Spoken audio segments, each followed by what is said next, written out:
Major advancements have been made in kidney transplantation since the first live donor kidney transplant was performed in 1954 between identical twins. These advances include organ procurement and preservation, surgical techniques, tissue typing and matching, immunosuppression therapy, and prevention and treatment of graft rejection. Even though kidney transplantation is the best treatment option available to patients with end-stage renal disease, fewer than 4% ever receive a transplant. This is because the large disparity between the supply and the demand for kidneys. Every year, thousands are waiting for kidney transplants. More than 100,000 are currently on the list. Yet, only about 17,000 transplants take place each year. Most die while waiting. Transplantation from a deceased donor usually requires a prolonged waiting period with differences in waiting time depending on age, gender, and race. Average wait times in the United States for a cadaveric kidney usually range from 2 to 5 years. Kidney transplantation is very successful, with 1-year graft survival rates over 90% for deceased donor transplants and 95% for live donor transplant.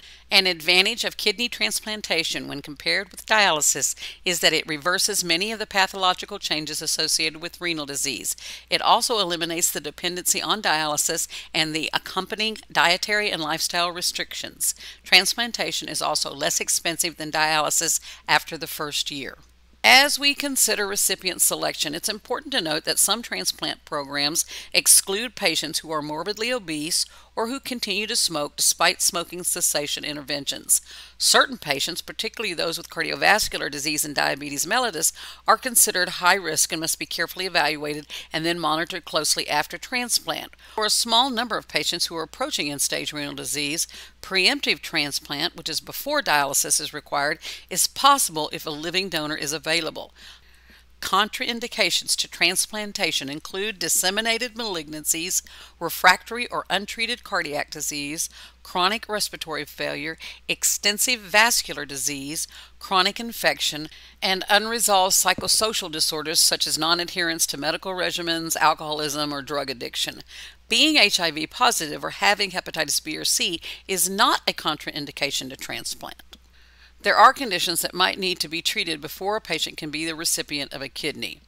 Coronary artery bypass or coronary angioplasty might be indicated for advanced coronary artery disease. Cholecystectomy may be necessary for patients with a history of gallstones, biliary obstruction, or cholecystitis.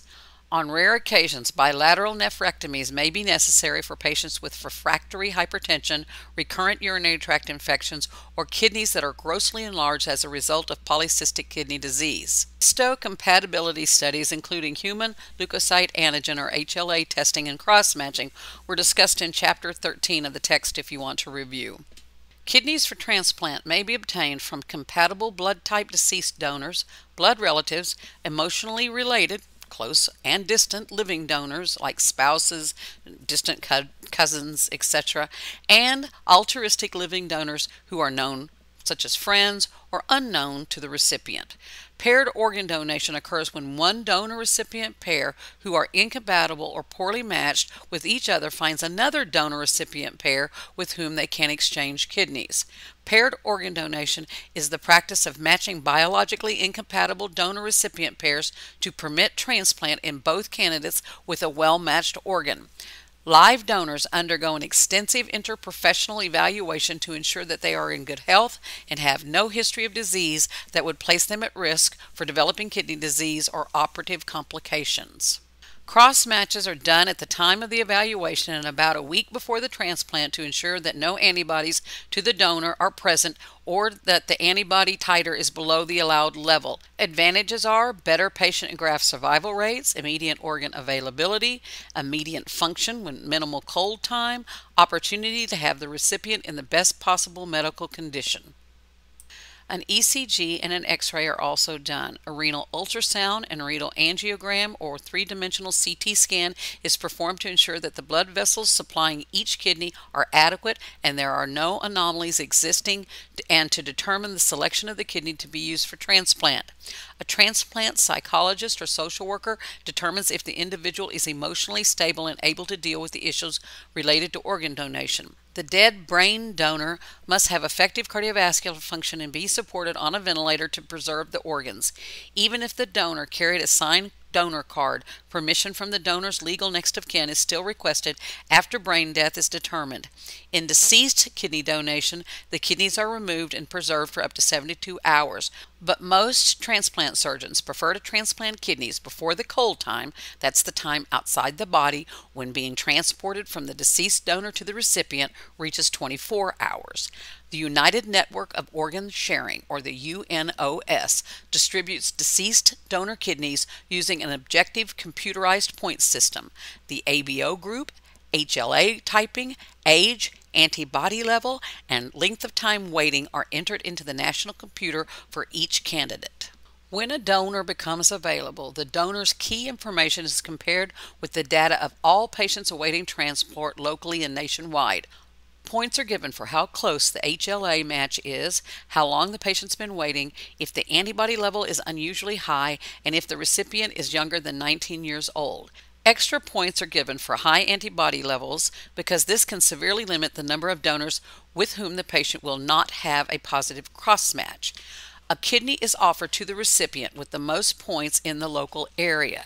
If no patients in the local area are suitable, the organ is then offered in the region and then in the nation. When a kidney arrives at the recipient's transplant center, a final cross-match is done and must be negative for the deceased donor transplant to proceed. The only exception to the previous plan is if the patient needs an emergency transplant or if a donor and recipient match on all 6 HLA antigens, that's a zero antigen mismatch. The patient meeting either one of these criteria goes to the top of the list. Emergency transplants are given priority because the patient is facing imminent death if not transplanted.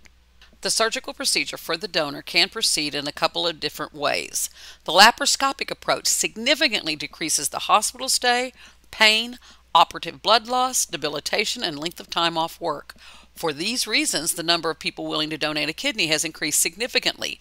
For an open, the more conventional nephrectomy, the donor is placed in the lateral decubitus position on the operating table so that the flank is exposed laterally. An incision is made at the length of the 11th rib. The rib may have to be removed to provide adequate visualization of the kidney. The surgical procedure for the transplant recipient is a little different. A urinary catheter is placed in the bladder and an antibiotic solution is instilled to distend the bladder and decrease the risk of infection. A crescent-shaped incision is made extending from the iliac crest to the symphysis pubis. Revitalization is critical to prevent ischemic injury to the kidney. The donor artery is anastomosed to the recipient's internal iliac or external iliac artery. The donor vein is anastomosed to the recipient's external iliac vein. When the anastomosis are complete, the clamps are released and the blood flow to the kidney is reestablished. The kidney should become firm and pink. Urine may begin to flow from the ureter immediately. The donor ureter, in most cases, is then tunneled through the bladder submucosa before entering the bladder cavity and being sutured into place. This approach is called a ureteroneocystostomy. This allows the bladder wall to compress the ureter as it contracts for micturition, thereby preventing reflux of urine up into the ureter into the transplanted kidney. The transplant surgery takes about 3 to 4 hours. This picture is a graphic representation of how this is done for kidney transplant recipients. Transplanted kidneys are usually placed extraperitoneal in the iliac fossa. Right iliac fossa is preferred to facilitate anastomosis of the blood vessels and the ureters and minimize the occurrence of a paralytic ileus. Image A is the surgical incision for the renal transplant. Image B is the surgical placement of the transplanted kidney. Because the patient and caregiver may have been waiting years for the kidney transplant, a review of the operative procedure and what can be expected in the immediate postoperative recovery period is necessary. The nurse should stress that there is a chance that the kidney may not function immediately and that dialysis may be required for days to weeks. We need to review the need for immunosuppressive drugs and measures to prevent infection. Dialysis may be required for surgery for fluid overload or hyperkalemia. A patient on peritoneal dialysis must empty the peritoneal cavity of all diacylate solution. The vascular access extremity should be labeled dialysis access no procedures. To prevent use of the affected extremity for blood pressure measurements, blood drawing, or IV infusions before the patient undergoes surgery. When considering post-operative care, we need to be aware that donors usually experience more pain than the recipient. Donors who have had an open surgical approach may experience more pain than when a laparoscopic approach is used. Donors who have had an open surgical approach are usually discharged from the hospital in 4 to 5 days and return to work in 6 to 8 weeks. With the laparoscopic approach, however, donors are discharged from the hospital in 2 to 4 days and can return to work in 4 to 6 weeks. The donor is seen by the surgeon 1 to 2 weeks after discharge. Specialized nursing care of the recipient focuses on the reestablishment of kidney function. Initially, we look at urine output.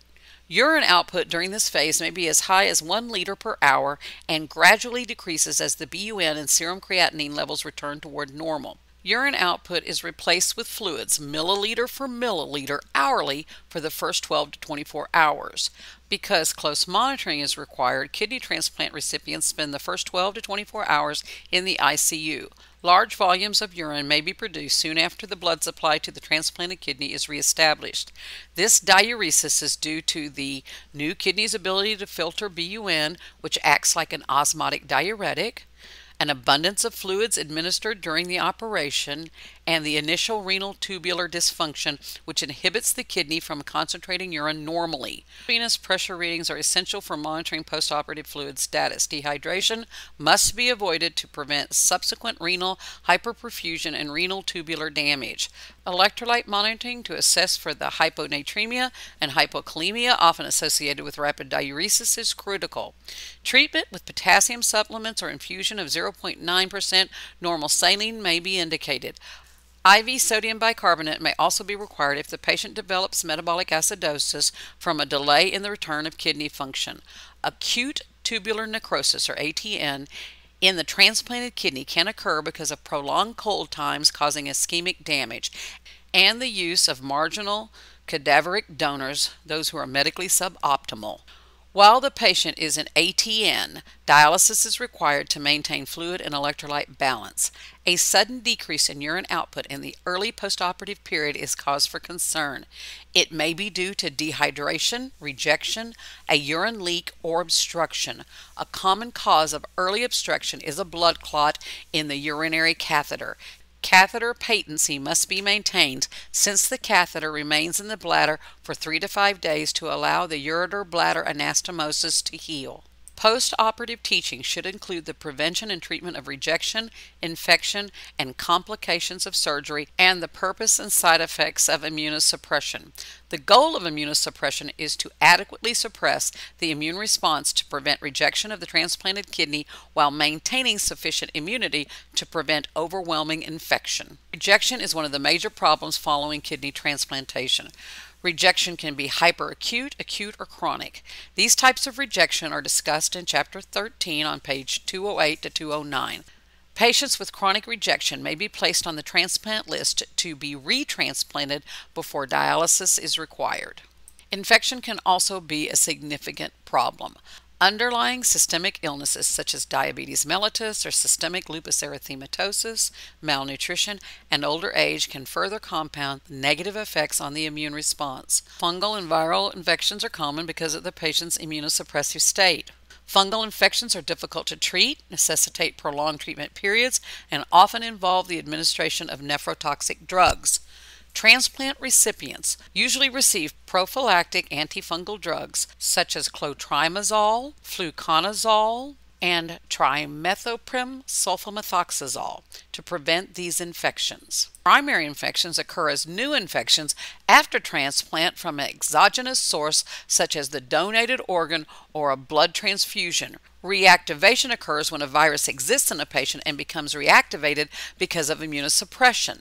If a recipient has never had CMV and received an organ from a patient with a history of CMV, an antiviral prophylaxis will be administered. Examples are ganciclovir or valganciclovir. To prevent the HSV infection or the herpes simplex viral infection, oral acyclovir is given for several months after transplant. Cardiovascular disease is the leading cause of death after renal transplant. Hypertension, dyslipidemia, diabetes mellitus, smoking, rejection, infections, and increased homocysteine levels, many of exist prior to the transplant, can all contribute to cardiovascular disease. Immunosuppressants can worsen hypertension and dyslipidemia. Teach the patient to control risk factors such as elevated cholesterol, triglyceride and blood glucose levels, and weight gain. The overall incidence of cancer malignancy is greater in kidney transplant recipients than in the general population. The most common types of cancer after transplant are 1. Skin cancers, basal and squamous cell carcinoma and melanoma, and post-transplant lymphoproliferation disorder, or PTLD. The majority of the PTLD are B-cell in origin, associated with Epstein-Barr virus, or EBV, and cause aggressive lymphomas, Hodgkin's and non-Hodgkin's lymphoma. Patients are also at risk for cancers of the colorectal, breast, cervical, liver, stomach, oropharynx, anus, vulva, and penis. Patients must be advised before transplantation if they have a disease known to recur. In the first years after transplant, corticosteroid doses are usually decreased to 5 to 10 milligrams per day. The use of tacrolimus and cyclosporin have allowed the corticosteroid doses to be much lower than they were in the past. Many transplant programs have initiated corticosteroid-free drug regimens because of the problems associated with long-term corticosteroid use. Other centers withdraw patients from corticosteroids after transplant. For patients who remain on corticosteroids, vigilant monitoring for side effects and early treatment is essential.